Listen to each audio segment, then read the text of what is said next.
Hello प्यारे बच्चों, कैसे हो आप सभी। तो आप लोगों का बहुत बहुत स्वागत है आज इंडियन इकोनॉमिक डेवलपमेंट के पार्ट 2 में, वन शॉट के पार्ट 2 में। दोस्तों, आज हम लोग जो कवर करने वाले हैं वो है इंडियन इकोनॉमी के बचे हुए 3 चैप्टर। पार्ट 1 में हमने फर्स्ट 5 चैप्टर्स को कवर किया था और वो 5 चैप्टर्स अपने आप में काफी वेटेज रखते हैं, ठीक है। और आज हम लोग कवर करने वाले हैं पार्ट 2। पार्ट 2 में आज हम लोग क्या क्या कवर करने वाले हैं ये रहा आपकी स्क्रीन पर, ठीक है। ऑलमोस्ट आज हमारा कंप्लीटली सिलेबस कवर हो जाएगा इसी शॉर्ट के साथ, ठीक है। एम्प्लॉयमेंट पढ़ेंगे हम, environment, sustainable development and comparative study of India, China and Pakistan. Start करते हैं एम्प्लॉयमेंट के साथ। एम्प्लॉयमेंट चैप्टर के अंदर में आपको क्या क्या पढ़ना है? Meaning of employment, role of employment, labour force क्या होती है, वर्क फोर्स क्या होती है और उसका पार्टिसिपेशन क्या होता है, अनएम्प्लॉयमेंट एंड द टाइप्स, ठीक है। स्टेटमेंट ओरिएंटेड क्वेश्चंस होते हैं जो इंडियन इकोनॉमी से आते हैं और उस पे भी मैं एक वीडियो डालूंगा जो कि वन शॉट के बाद आएगा, ठीक है। आज हमारा इंडियन इको का वन शॉट हो जाएगा, फिर हमारे 2 दिन और लगेंगे हमें मैक्रो को खत्म करने में। और जैसे ही मैक्रो खत्म हो जाएगा तो एक और वीडियो मैं लेके आऊंगा जिसमें हम इंडियन इकोनॉमिक डेवलपमेंट के जो स्टेटमेंट ओरिएंटेड क्वेश्चंस हैं उन्हें कैसे समझा जा सकता है और कैसे अटेम्प्ट किया जाए, ठीक है। And what type of question generally come in CBSE board, ये भी हम उसमें पूरा डिस्कशन करेंगे और मेरी प्रेडिक्शन भी मैं दूंगा कि उसमें क्या चीजें रिपीट हो सकती हैं। तो बिना किसी देरी के स्टार्ट करते हैं एम्प्लॉयमेंट के साथ। So employment is an activity, एक ऐसा काम है which enables a person to earn means of living, मतलब जो कि एक पर्सन को अलाउ करती है, इनेबल करती है, सक्षम बनाती है कमाने का, ठीक है। मीन्स ऑफ लिविंग, कमाने का, ठीक है। मीन्स ऑफ लिविंग क्या होते हैं? जैसे बेसिक नीड्स क्या है आपकी, क्लोथ, शेल्टर, फूड, ठीक है। What is employment? अच्छा, ये एम्प्लॉयमेंट हो गया आपका ना। एम्प्लॉयमेंट के 2 टाइप्स होते हैं, सेल्फ एम्प्लॉयमेंट और एक वेज वाली employment. Veg employment is classified into 2 more categories, जो कि है रेगुलर और कैजुअल, ठीक है। अब एम्प्लॉयमेंट का रोल भी है भाई, ठीक है। एम्प्लॉयमेंट का रोल क्या है? ग्रोथ डेवलप करने में, ग्रोथ बढ़ाने में, ठीक है। Increase in economic growth of a country, ठीक है। अगर एम्प्लॉयमेंट है तो इकोनॉमिक ग्रोथ होगी, जनरल सी बात है। एग्रीकल्चर डेवलप करने में, एजुकेशन डेवलप करने में, हेल्थ फैसिलिटीज डेवलप करने में, ठीक है। सोसाइटी का वर्किंग डेवलप करने में, बहुत सारे बेनिफिट आप मन से भी तो लिख सकते हो ना यहाँ पे, ठीक है। तो एम्प्लॉयमेंट का ये क्या हो गए? डिफरेंट डिफरेंट रोल हो गए। रोल के अंदर मतलब वो क्या क्यों जरूरी है, ठीक है, ये आप उसमें मेंशन कर सकते हो, ठीक है। देन लेबर फोर्स क्या होती है? तो लेबर फोर्स का मतलब होता है वो सारे person, all the persons who are able to work, जो भी काम कर सकता है ना, वो लेबर फोर्स है देश का, ठीक है। जो भी काम कर सकता है। अब जरूरी नहीं है कि वो वर्किंग ही हो या वो वर्किंग नहीं कर रहा है तो वो लेबर फोर्स में नहीं आएगा, ऐसा नहीं है। अगर मैं काम कर सकता हूं तो मैं लेबर फोर्स में आऊंगा, भले ही मेरे पास काम है या नहीं है, ठीक है। और वर्क फोर्स क्या है? इसका उल्टा, जो सिर्फ काम कर रहे हैं ना वही मेरे वर्क फोर्स होंगी। लेबर फोर्स जो सभी काम कर सकते हैं और वर्क फोर्स जो काम कर रहे हैं, ठीक है। डन। देन आगे जॉबलेस ग्रोथ क्या होती है और इनफॉर्मलाइजेशन ऑफ वर्क क्या होता है, इनफॉर्मलाइजेशन ऑफ वर्कफोर्स क्या होता है। देखो, ये 2 बड़ी प्रॉब्लम आती है एम्प्लॉयमेंट के अंदर, ठीक है। जॉबलेस ग्रोथ का मतलब क्या होता है कि जीडीपी तो आपकी बढ़ रही है, जीडीपी तो इंक्रीज हो रही है आपकी समय दर समय, ठीक है, बढ़ती जा रही है, बढ़ती जा रही है, लेकिन एम्प्लॉयमेंट जो है वो कम होती जा रही है। तो ये इस सिचुएशन को हम क्या कहते हैं? जॉबलेस ग्रोथ कहते हैं। जॉबलेस ग्रोथ के कारण एक कंट्री में पॉवर्टी आ जाती है, ठीक है, उसकी जीडीपी, इकोनॉमी की ग्रोथ रेट कम हो जाती है। देन नेक्स्ट है इनफॉर्मलाइजेशन ऑफ वर्कफोर्स। तो नाम से भी तो आप मतलब समझो, देखो इनफॉर्मलाइजेशन हो रहा है वर्कफोर्स का, इनफॉर्मल सेक्टर की ओर वर्कफोर्स क्या हो रही है? बढ़ती जा रही है। इसी को हम क्या कह रहे हैं? इनफॉर्मलाइजेशन। इनफॉर्मल सेक्टर क्या होगा? मतलब जो फॉर्मल नहीं है, जो ऐसा कुछ फिक्स्ड नहीं है, ठीक है, फॉर्मल सेक्टर होता है प्रोफेशनल वाला, तो उसकी ओर नहीं, जबकि इनफॉर्मल की ओर बढ़ रही है। Now what is unemployment? तो अनएम्प्लॉयमेंट की डेफिनेशन आप याद कर लें, जैसे एम्प्लॉयमेंट की हमने करी कि ये एक एक्टिविटी है जो कि पर्सन को मींस ऑफ लिविंग कमाने में सक्षम बनाती है, इसको हम क्या कहते हैं?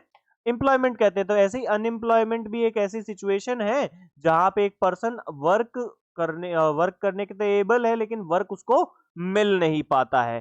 ठीक है, अनएम्प्लॉयमेंट को निकालने का हमारे पास है एक formula, labour force minus work force. ठीक है, देन इसके कॉजेस क्या हैं? तो इकोनॉमिक ग्रोथ का स्लोली बढ़ना, पॉपुलेशन का ज्यादा बढ़ जाना, एचडीआई लो होना, ह्यूमन डेवलपमेंट इंडिकेटर्स का लो होना। ह्यूमन डेवलपमेंट इंडिकेटर्स क्या है? लिटरेसी रेट है, high birth sorry not high birth rate है, डेथ रेट है, ठीक है, इन्फेंट मोर्टेलिटी रेट है। तो ये सब क्या है? एसडीआई है, ह्यूमन डेवलपमेंट इंडिकेटर्स है। और अंडर डेवलप्ड सेक्टर्स है हमारे, एग्रीकल्चर अंडर डेवलप्ड है, इंडस्ट्री अंडर डेवलप्ड है, इसीलिए तो क्या हो रहा है? अनएम्प्लॉयमेंट आ रही है। इसके लिए मेजर्स क्या लिए हैं गवर्नमेंट ने? Mark this question very IMP, VVIMP mark कर लो इसको, बिकॉज ये क्वेश्चन आएगा आपके एग्जामिनेशन में कि सरकार अनएम्प्लॉयमेंट से लड़ने के लिए क्या कर रही है। सो डिफरेंट डिफरेंट स्कीम्स हैं जो मैंने यहाँ पे शॉर्ट फॉर्म लिखे हैं। आपका आज का होमवर्क रहेगा कि आप इनके फुल फॉर्म फटाफट फटाफट ढूंढकर आपको कहां लिखना है? कमेंट बॉक्स में। चलिए आगे बढ़ते हैं। तो नेक्स्ट चैप्टर है हमारा चैप्टर 6, जो कि है सॉरी डियर फ्रेंड्स, चैप्टर 6 है एनवायरमेंट एंड सस्टेनेबल डेवलपमेंट। अब इस चैप्टर में क्या पढ़ना है आपको? एनवायरमेंट क्या है, उसके फंक्शंस क्या है, ओजोन डिप्लीशन क्यों हो रहा है, करंट स्टेटस क्या है हमारे यहाँ एनवायरमेंट का, सस्टेनेबल इकोनॉमिक डेवलपमेंट क्या है और इसका इफेक्ट क्या होगा, ग्लोबल वार्मिंग क्या है। मतलब बेसिकली हमारे सराउंडिंग से रिलेटेड है, बेसिक नॉलेज जो हम साइंस में पढ़ते आए ना छोटी छोटी क्लासों में, वही पूछ रहा है। चलिए स्टार्ट करते हैं। तो सबसे पहली चीज है एनवायरमेंट। तो environment refers to planetary inheritance, total planetary inheritance. हमारे प्लैनेट पे जितना भी इनहेरिटेंस है, जितने भी लोग रह रहे हैं, जितने भी पौधे रह रहे हैं, जितने भी वैरायटी की चीजें रह रही हैं, ठीक है, जितने भी वैरायटी के रिसोर्सेस हैं, ये सबका मिला के मिलजुल के क्या बनता है? एनवायरमेंट बनता है। तो it refers to total planetary inheritance and totality of resources. ठीक है, इसके अंदर बायोटिक और एबायोटिक कंपोनेंट दोनों होते हैं। फटाफट से कमेंट बॉक्स में लिख दो बायोटिक क्या होता है और एबायोटिक क्या होता है, बचपन में आप लोगों ने पढ़ा हुआ है। फंक्शंस क्या होते हैं एनवायरनमेंट के? तो ये हमें एनवायरनमेंट हमें रिसोर्सेस देता है, वेस्ट को एसिमुलेट करता है, सस्टेन करता है लाइफ को, और एस्थेटिक सर्विसेज भी प्रोवाइड करता है। ठीक है, ये वर्ड्स जो हैं ये बहुत इंपॉर्टेंट हैं, क्योंकि ये वर्ड ऐसे के ऐसे एनसीईआरटी में दिए हुए हैं। तो ये मेन हेडिंग जब आप ऐसे की ऐसी लिखोगे ना, जब फंक्शन पूछेगा एनवायरनमेंट के, तो आपका बेनिफिट होगा। जब मैंने एग्जाम दिया था तो मेरे को एक एमसीक्यू बना था इसी चीज पे, जिसमें ये 4 में से 3 ऑप्शन दिए हुए थे, और विच ऑफ द फॉलोइंग, और 4 ऑप्शन दे दिए थे, उसमें से 3 ये थे, और बोल दिया था इनमें से कौन सा फंक्शन नहीं है एनवायरनमेंट का, आइडेंटिफाई करो। ठीक है, तो इस टाइप से क्वेश्चन बन जाते हैं। तो वर्डिंग्स आपको याद रखनी है मेन। तो now what is ozone depletion? तो ओजोन डिप्लेशन का मतलब होता है ओजोन लेयर के रिडक्शन होना। ठीक है, किसकी वजह से रिडक्शन होता है भाई? क्लोरीन और ब्रोमीन नाम के 2 केमिकल्स का ज्यादा यूज के कारण, या गैस का ज्यादा यूज के कारण। ठीक है, मॉन्ट्रियल प्रोटोकॉल लगाए गए हैं इनको कंट्रोल करने के लिए, इस चीज को कंट्रोल करने के लिए। ठीक है, क्या क्या है उसके अंदर? सीएफसी क्लोरोफ्लोरोकार्बन को बैन करना है, हैलोन्स का यूज बैन कर दिया गया है। ठीक है, तो ये चीज गवर्नमेंट ने करी है। देन करंट स्टेटस क्या है?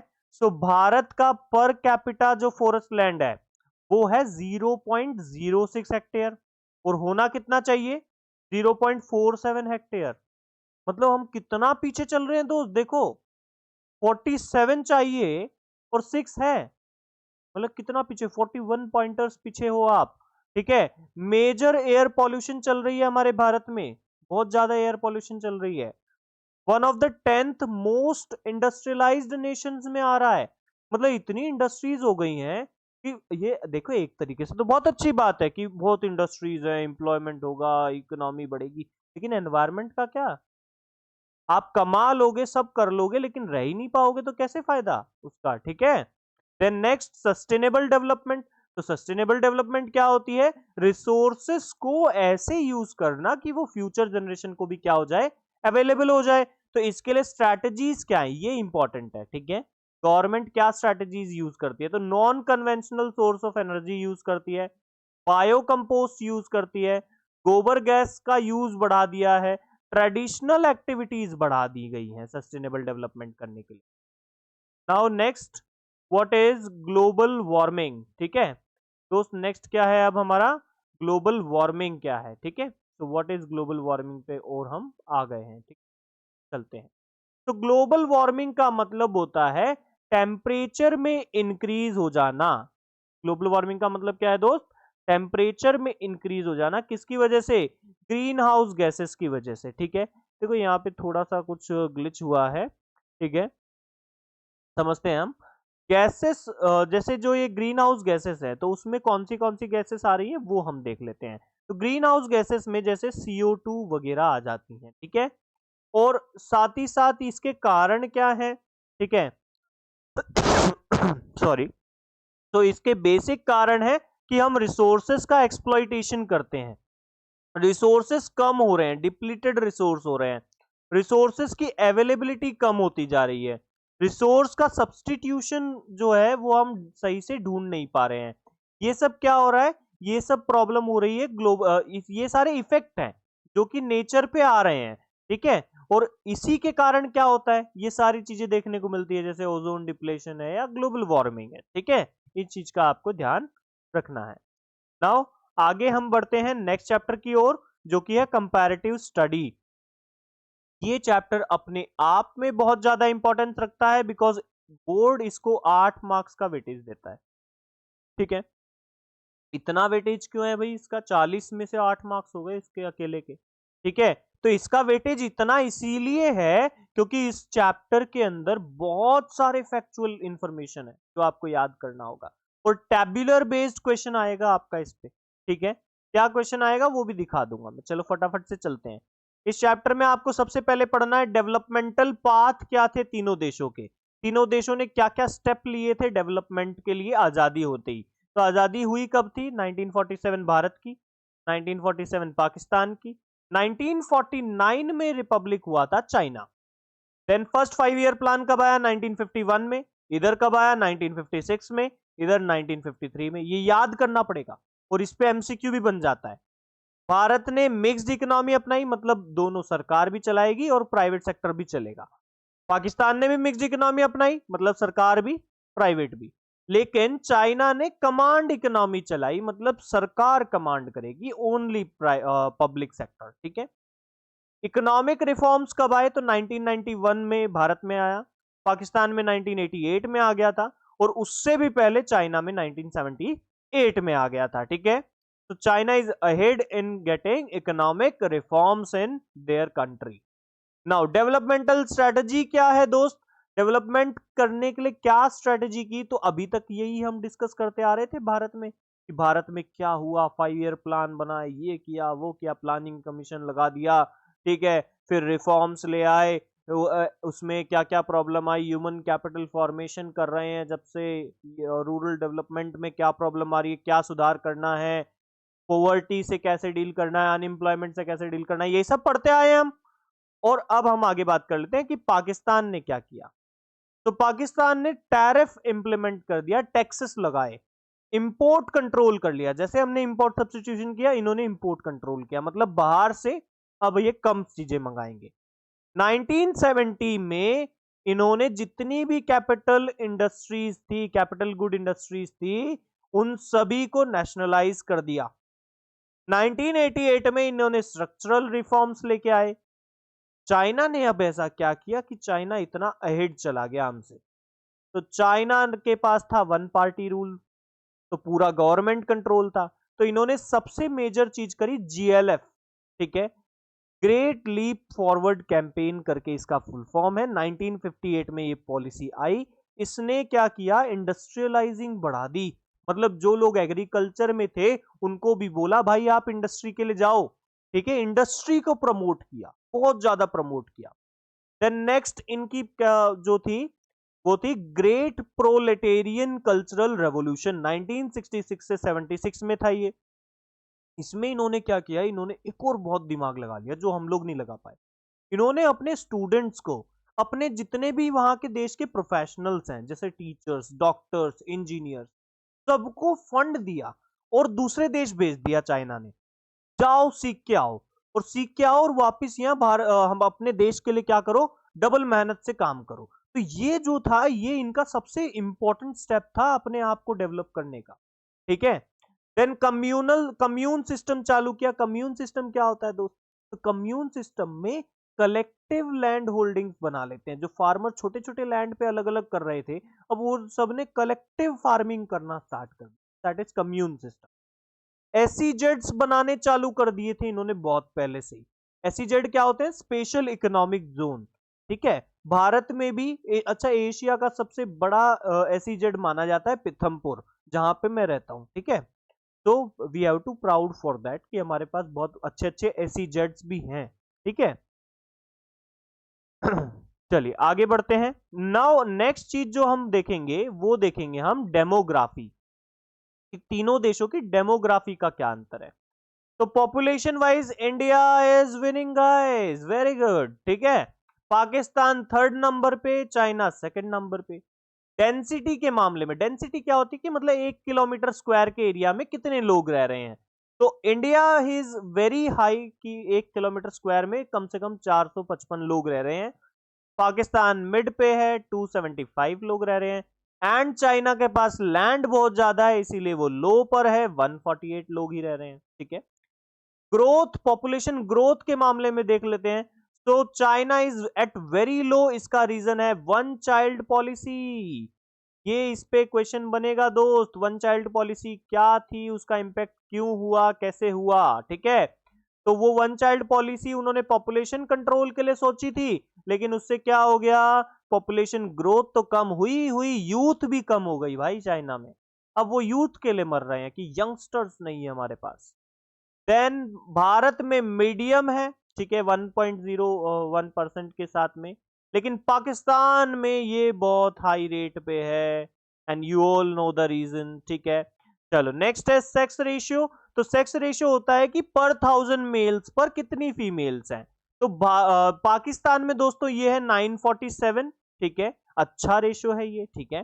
देन कंपैरेटिवली मीडियम पे चलता है चाइना 941 के साथ, और भारत में सबसे कम है ये 929। वैसे तो तीनों देशों में कम माना जाता है, 950 से नीचे होना मतलब कम ही होता है, ठीक है। तो वैसे तो तीनों देशों में कम है, लेकिन भारत में ज्यादा कम है, ठीक है, फीमेल्स कम है भारत में। फर्टिलिटी रेट क्या है, ठीक है, फर्टिलिटी रेट मतलब वन मदर पे कितने चिल्ड्रंस हैं। तो चाइना इज एट लो 1.7 लिखा है। अब ऐसा तो नहीं होगा कि एक बच्चा आया और एक बच्चा 0.7 आया, ठीक है, वो एक एवरेज निकाला गया कि मतलब 1 या 2 के बीच में रहेगा। देन मीडियम है इंडिया में 2 to 3। देन हाई है पाकिस्तान में 3 to 4 के साथ। व्हाट इज अर्बनाइजेशन परसेंटेज, तो भाई चाइना बहुत ज्यादा अर्बनाइज्ड है, उसके पास गांव कम है, ठीक है, और शहर ज्यादा है, 59%। देन आपका मीडियम पे पाकिस्तान है 37% के साथ, और हम पीछे हैं 34% के साथ।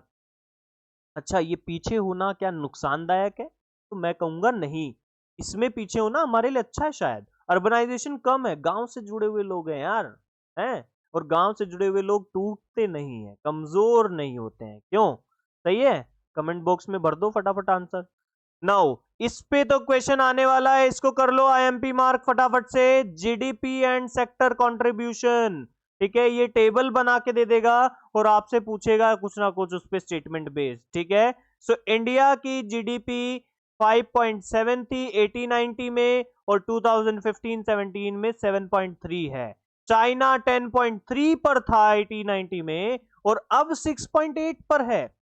पाकिस्तान 6.3 पर था और अब 5.3 पर है। ये दोनों देशों में जीडीपी गिरी है, हमारी जीडीपी बढ़ी है। जय भारत की। ठीक है, सेक्टोरल कंट्रीब्यूशन की बात कर लेते हैं। तो एग्रीकल्चर का कंट्रीब्यूशन आपके सामने है, इंडस्ट्रीज का कंट्रीब्यूशन, सर्विसेज का कंट्रीब्यूशन भी दिख रहा है, और एम्प्लॉयमेंट परसेंटेज भी आपको बड़ी क्लियरली दिख रही है कि एग्रीकल्चर में भारत में सबसे ज्यादा है। ठीक है, इंडस्ट्री की अगर देखें तो चाइना इज विनिंग, सर्विसेज में अगर देखें तो चाइना इज अगेन विनिंग। ठीक है, तो ये चीज का आपको ध्यान रखना है। ठीक है, ये टेबल याद होनी चाहिए, इस पे बेस स्टेटमेंट ओरिएंटेड क्वेश्चन आएंगे, उनको कैसे आंसर राइटिंग की करना है उनकी, वो चीज हम अगले वीडियोस में जल्द सीखेंगे आफ्टर मैक्रो के वन शॉट्स। नाउ ये है लास्ट आपकी टेबल जो इस चैप्टर की बहुत इंपॉर्टेंट है, और ये है आपकी ह्यूमन डेवलपमेंट इंडिकेटर्स की टेबल, जिसमें आपका एसडीआई का वैल्यू बहुत पूछ लेता है कभी भी, है ना, एमसीक्यूज में डाल देगा। ठीक है, रैंक पूछ लेता है, लाइफ एक्सपेक्टेंसी, कूलिंग ईयर्स, ठीक है, then GN gross national income आपकी, देन पोवर्टी लाइन के नीचे infant mortality is important, maternal mortality is important, basic sanitation ये बहुत डिटेल में हो गया, बट फिर भी पढ़ लेना, पता चलना चाहिए, आपको पता होना चाहिए। नीचे वाले तीनों एक्स्ट्रा हैं बट पता होने चाहिए। ठीक है, चलो आज के लिए इतना ही, और इसी के साथ आपका इकोनॉमिक्स खत्म हो गया दोस्त, इंडियन इकोनॉमी बिल्कुल फिनिश कर दिया है। जल्द हम आएंगे मैक्रो के साथ। मैक्रो में मैं दूंगा आपको मात्र और मात्र 20 क्वेश्चन, और उसी में से आएगा पूरा पेपर, लिख के ले लेना, स्टील स्टैंप के साथ देंगे दोस्त। ठीक है, चलिए, जय हिंद जय भारत।